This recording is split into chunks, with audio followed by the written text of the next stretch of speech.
In 1972, Michael Reynolds walked into a garbage dump outside Taos, New Mexico, picked up an old car tire and saw something that almost nobody else could see. The outline of a house that might never need to be heated, cooled, or connected to a utility grid again. It was a wild idea, the kind that sounded more like a provocation than a blueprint. Yet that single moment would eventually cost him his architectural license, bring regulatory scrutiny down on his work, and turn his name into one of the most controversial in American alternative architecture. It would also make him the creator of one of the most efficient off-grid housing concepts ever built in the American West. Reynolds believed that a discarded tire could become more than trash.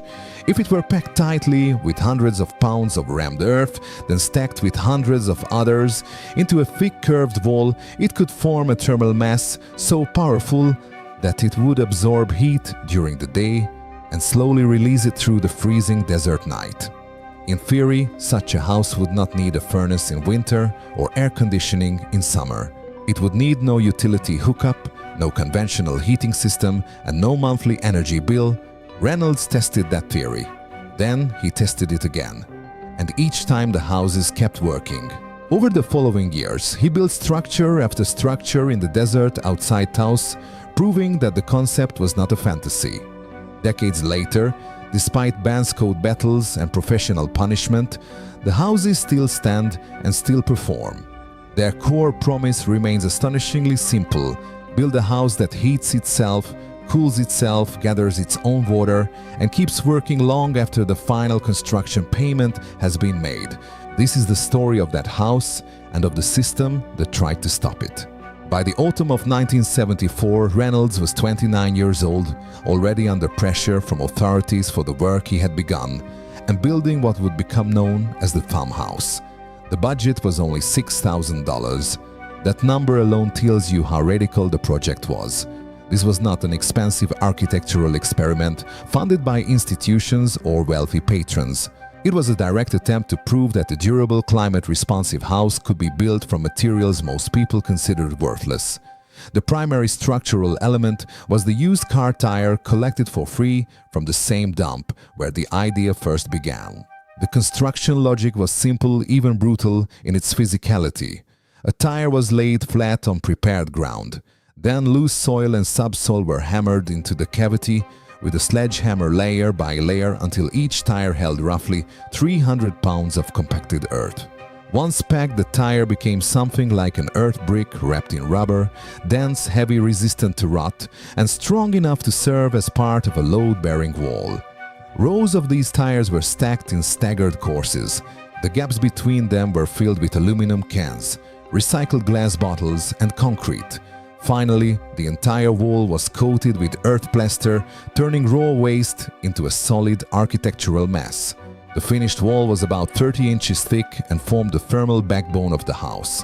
On the south side, Reynolds installed floor-to-ceiling glass, angled to capture the low winter sun. Above it, a carefully calculated roof overhang blocked the high summer sun while allowing winter light to penetrate deep into the interior. This meant the house could harvest heat when it was needed and reject it when it was not. There were no thermostats, no sensors, no motors, and no complicated controls. The geometry itself performed the work. In the farmhouse, architecture was no longer just shelter. It became the heating and cooling system. But Reynolds was not trying to create only a house that stayed warm in winter and cool in summer. He was designing a structure that could operate almost like a self-contained life support system. The thermal mass and passive solar design were only the first layer. Around them, he built 3 additional systems that, together with the thermal system, could remove nearly every recurring utility cost that defines conventional housing. The second system was water. Reynolds designed the roof to act as a rain catchment surface, directing rainfall through gutters into underground cisterns. Depending on the size of the home, these storage systems could hold roughly 10,000 to 30,000 gallons. The water then moved through multiple stages of filtration before reaching the kitchen tap. After use in sinks and showers, the gray water did not immediately leave the house. Instead, it flowed into an indoor botanical cell where plants and soil helped process it biologically. From there, the water could move to an outdoor botanical cell and then be reused again for toilet flushing. In practical terms, 1 gallon of water entering the house could serve multiple purposes before finally exiting the system. The third system was food production. The south-facing greenhouse zone was not just a buffer between the sun and the living area. Reynolds designed it as a year-round growing space.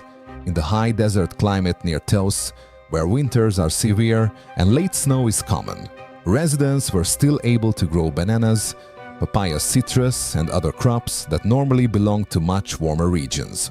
The thermal mass behind the greenhouse helped keep this area above freezing except during the harshest cold spells. The fourth system was electricity.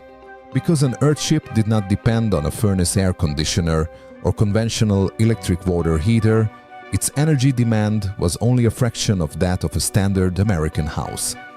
A relatively small solar array combined with a battery bank could power lighting, refrigeration, communication devices, and small appliances on an ongoing basis.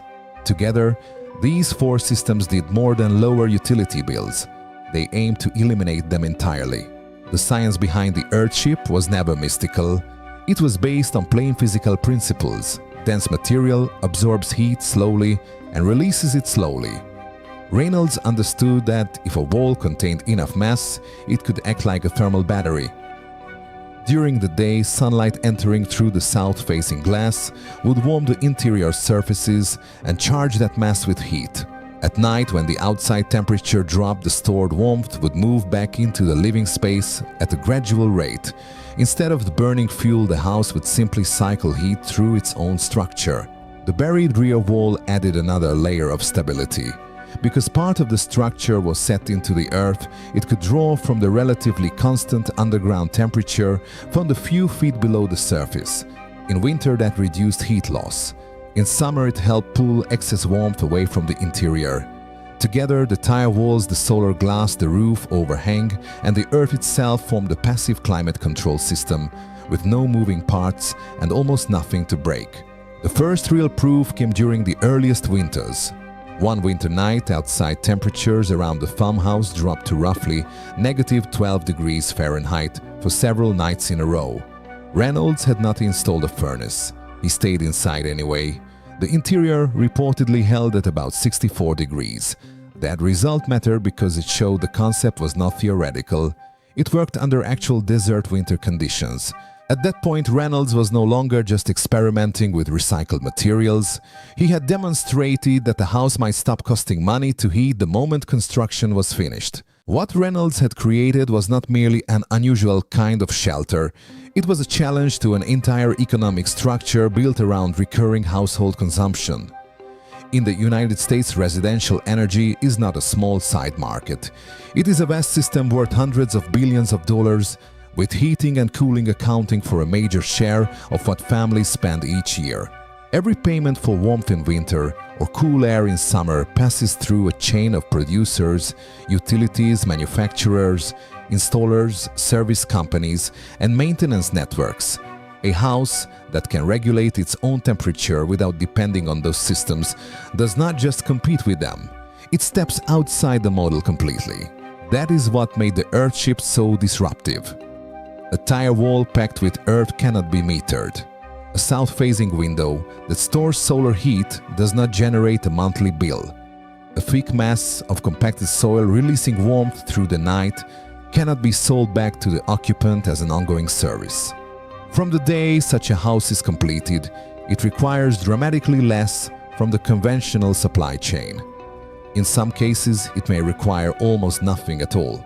For any industry whose profit depends on continuous energy demand, that is not a minor innovation, it is a structural threat. Whether Reynolds fully framed it that way at the beginning is unclear. He seemed driven first by physics waste and the idea that the house should stop draining money once it was built. But the implication of his work was much larger. If ordinary people could live comfortably in homes that needed no furnace, little electricity, and no normal utility dependence, then a basic assumption of modern housing economics would collapse. The Earthship did not just offer a cheaper house, it offered a house that made certain industries far less necessary. By the late 1980s, Reynolds had already built enough Earthships, and enough of them had performed well enough that regulators in New Mexico could no longer dismiss him as a fringe experimenter. In 1989, the state revoked his architecture license. The official reasons included building without proper permits, using materials not approved by code, and endangering public safety. On paper, that sounded decisive. In practice, the case was far less straightforward. The most important question was whether his buildings had actually failed in the real world. According to the script, none of Reynolds' 32 structures had suffered a structural collapse, and no residents had been injured by the buildings themselves. There were no documented disasters proving that the walls were unstable or that the houses were inherently unsafe. What regulators could point to instead was something more bureaucratic but far more powerful. The materials he used did not appear on the approved list in the relevant building code. The tires were not recognized as acceptable structural components.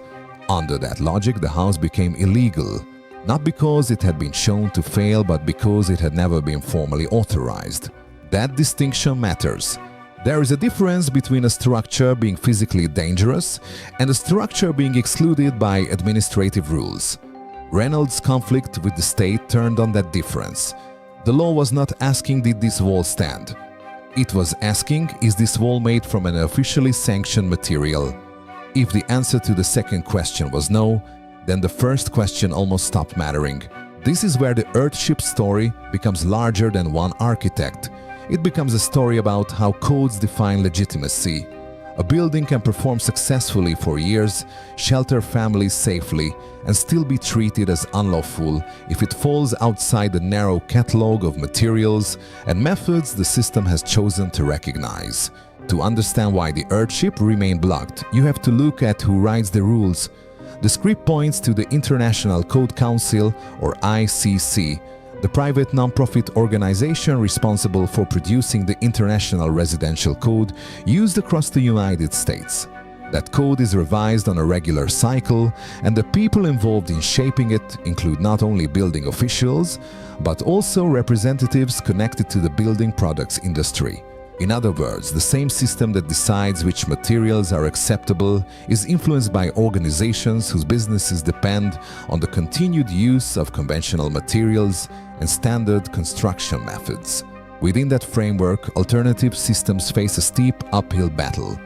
The script argues that tire walls are effectively excluded because the code does not meaningfully distinguish between a loose, exposed tire and a tire buried inside hundreds of pounds of compacted earth. Reynolds' position was that the encapsulated tire behaves differently and does not match the hazard assumptions used to justify the ban. But once the material is placed outside the approved list, the burden shifts heavily onto the innovator. In theory, alternative designs can still be permitted through engineering review. In practice, that path is extremely narrow. A licensed structural engineer would have to certify a system that most of the profession has little incentive to touch, especially if insurance liability and local precedent all work against being the first signer. So although the pathway exists on paper, it often fails in the real world. The result is a self-reinforcing loop. The design is rare because it is difficult to approve, and it is difficult to approve because it remains rare. That is how a working building system can be trapped outside legality for decades, even when its real-world performance keeps giving people reasons to reconsider it. Reynolds did not stop after losing his license. He appealed, regained limited standing, formalized Earthship Biotecture as a company, published books on the method, and kept building. That persistence mattered because the idea would likely have disappeared without a continuous body of built examples. Instead, it grew stronger. Each completed structure became another argument that the concept could survive not only in theory, but in daily life. One of the most visible endorsements came from actor Dennis Weaver, who understood the appeal of the Earthship before many architects and regulators did. Weaver commissioned one in Ridgway, Colorado at high elevation, in a place with harsh winters. According to the script, the house maintained comfortable indoor temperatures without conventional heating, allowed food to be grown in its greenhouse, and cost no more than a modest conventional home in that area at the time. That example helped demonstrate that Earthships were not only desert curiosities, they could work in demanding mountain climates as well. Then came broader attention. The documentary Garbage Warrior followed Reynolds through legal fights and fieldwork, bringing his ideas to a much larger audience. International interest accelerated in countries where building authorities were willing to evaluate alternative materials more flexibly. Earthships began appearing with official support. What remained controversial and restricted in much of the United States increasingly looked elsewhere like a practical model for resilient housing.